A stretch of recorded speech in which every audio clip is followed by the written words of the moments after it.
When I was 12 years old, I had a stupid accident. I was cycling home from town with friends when a colossus of a lorry passed too close, causing me to swerve my bicycle. It was over in a moment. I put out my left foot to steady myself, and my heel jarred hard against the curb. The impact tumbled me off the bike and onto the pavement, where I lay in the dust, relieved to be alive, but unable to straighten my leg. The lorry didn't stop. My pals pedalled off to get help, and after what seemed an age, but was probably only 20 minutes, my mum turned up to take me to hospital.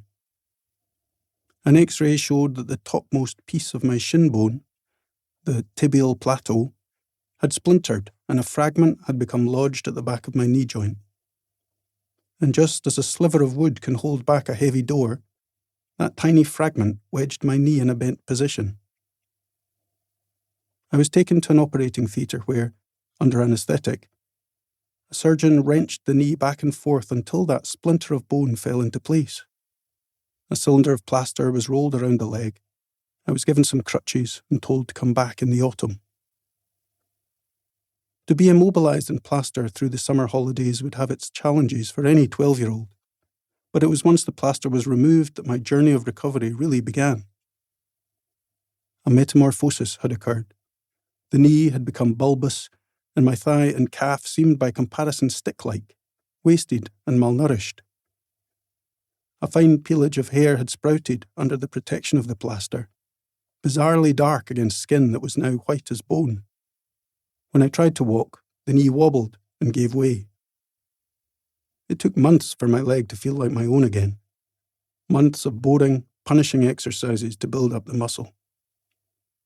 Relearning to walk was a process led not by doctors, but by a pair of brisk and cheerful physiotherapists whose department I remember as one of two bright lights, white clean benches, weights, straps, and gym bars on the walls.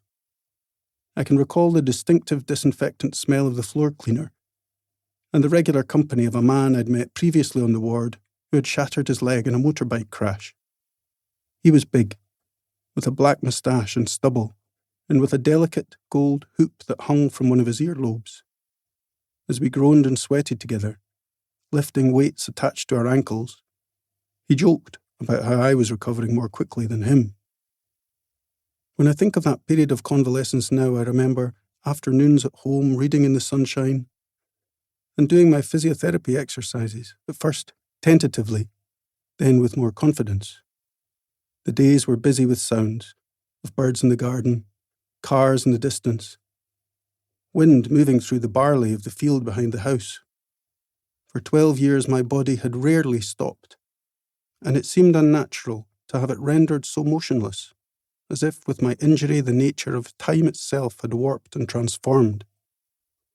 The flow of my life had been stilled, but it was that very stillness that gave me the opportunity to heal.